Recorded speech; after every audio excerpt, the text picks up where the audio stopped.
Alrighty, so this is it. This is my new project. I've got photos of how I got it when I bought it.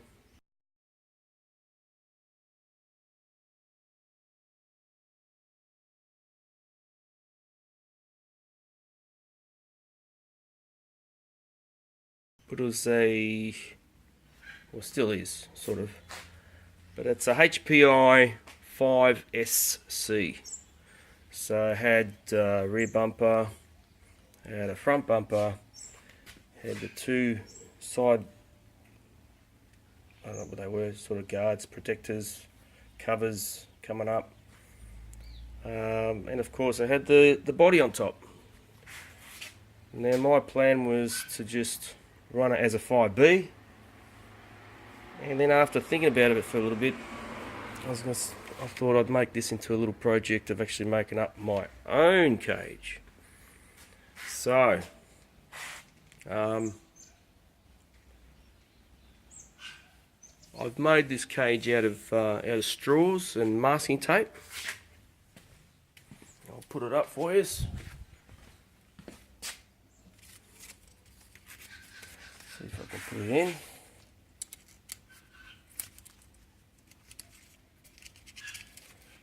This is just a mock-up, see how it was going to look.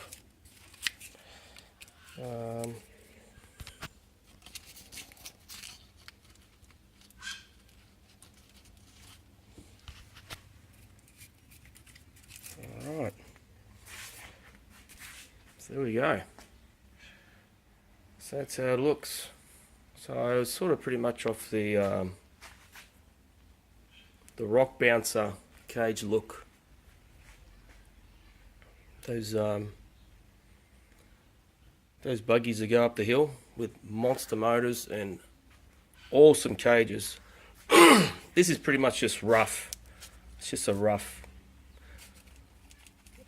makeup of this thing. It's like a template. Just sort of give me a rough idea of what I want my cage to look like. I did go today to a 3D print shop to see if they could actually 3D print this cage, but yeah, no success in that one. They reckon the cost will be too high and the strength just won't be there for a unit that weighs what, 11-12 kilos and does about 60-70 k's.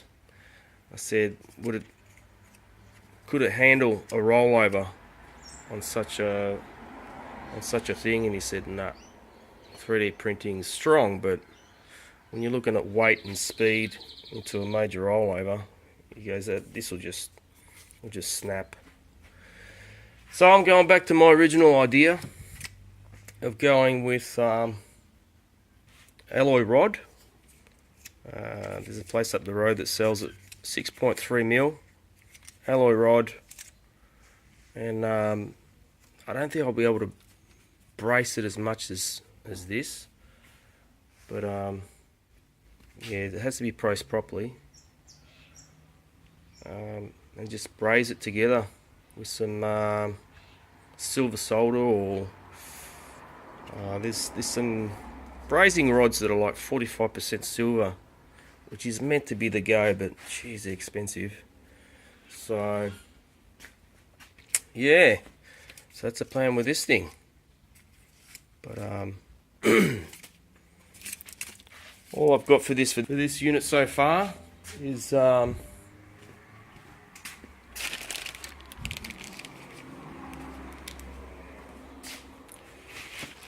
got an air filter cover, which I highly recommend, and can you read that? Probably not. It's a Tronics kill switch. So this one's a pretty good one. It's made here in Australia. If there's low voltage, shuts off the motor. If there's any sort of glitch, shuts off the motor.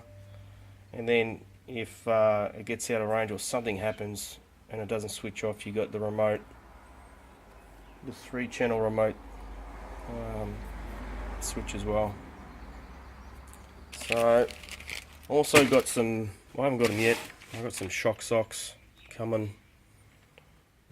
What else? I've got to look into a front bumper because I got rid of the SC bumper, so I've got to look at a, it's going to put a 5B front bumper, maybe a RPM one. I'm not sure what I'm going to do with the back. It came with a can as an exhaust, which is pretty crappy, so mate gave me this one, which might do for the moment. But yeah, I'm going to try and just mechanically not do too much. Just things that I believe that need to be done, because I had one of these and I fully upgraded the whole lot of it.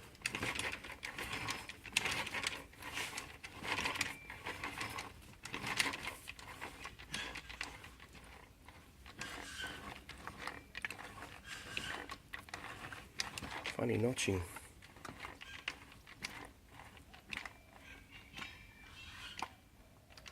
To look into that. It goes good though. I gave it a go on the other day. It goes good. Here's notching.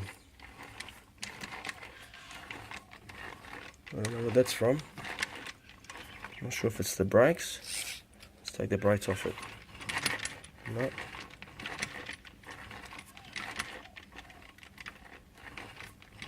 Maybe it's the diff. All the pins in the shafts. I'll have to pull it apart. I initially was going to pull this thing fully apart and strip it totally, but I thought, nah. The guy I got it off didn't really use it all that much, so that's all I know. So I was missing a bolt in that. I got an enclosed clutch bell carrier as well, an alloy one.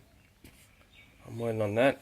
I've got an enclosed one on the Lossy 5T, and the clutch seemed to last a lot longer, so I'm going to stick to that. And I also got another high voltage servo, because I've got a 2-cell LiPo that'll fit in here. Once you go LiPo, it's hard to go back to your nickel metal hydride bloody batteries, which is just slow, really slow compared to the LiPos. And I'll just stick to all these stock alloys. I'll stick to them, see how they hold up. Everyone reckons that the HPIs are better than the King motors, and within half an hour I bent this one on my King motor that I had. So this will be a good test of strength on the plastics and the alloys. But I don't think I'll go all crazy like I did with the last one I had. I'll stick to doing that sort of stuff with the Lossy. Now the reason why I bought this one is pretty much because when I took the Lossy out last, I don't know, just couldn't get it going. And all that effort of charging and getting it ready and this and that, and then come to the day and had about 5 minutes of fun, and then it broke down. And the other guys that kept on going, I had nothing, so I thought, you know what, I need a backup. Just a cheap backup. But then when I got this, I thought, oh, maybe I could design my own cage for it. So we'll see. The plan is to build the cage, change the receiver in there, so I've got my own radio going. So the only issue I've come across now is that knocking.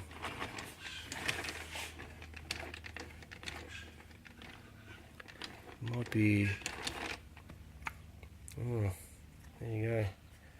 So having that sticking out there like that bearing, isn't a good thing. So it could just be the spur, who knows. I'll have a look, I'll take it out now.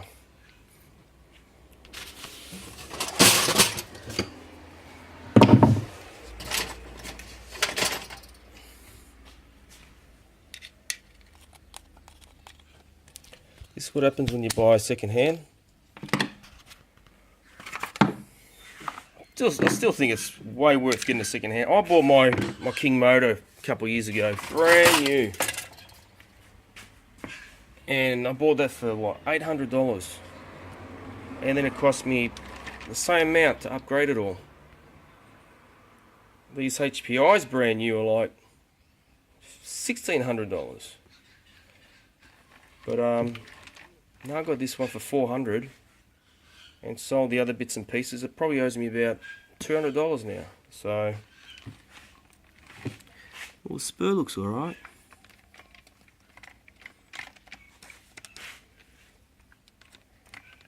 So we'll get the gear off. And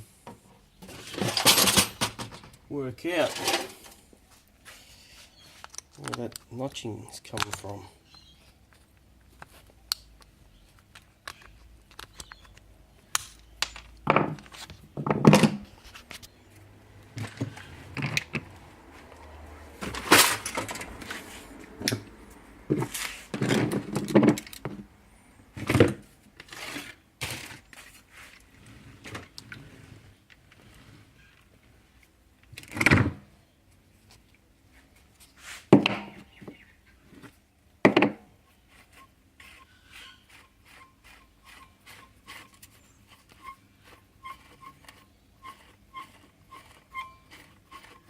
Got a slot.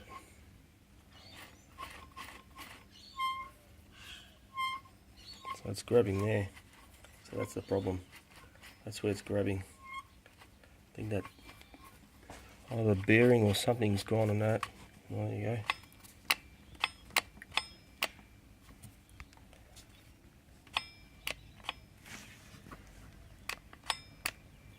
That's not good. That's where you go alloy. When it comes to, I haven't really had any issues with the hubs, with the plastic hubs. Never had issues with them.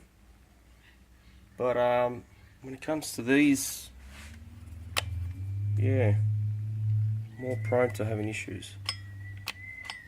So once I get the alloy on, I should get rid of that problem. Hope the bell's still okay. So I pulled it in, and now it's alright. Push it in, it's real tight. Pull it out. So yeah.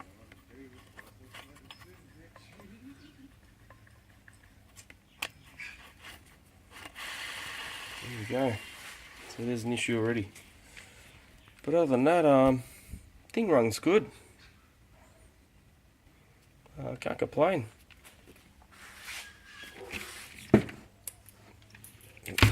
Can't really see. It's not bad. Oh, bloody phone.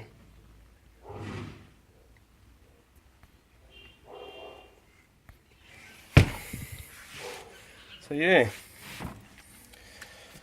So I think that's pretty much all I'll do to this one.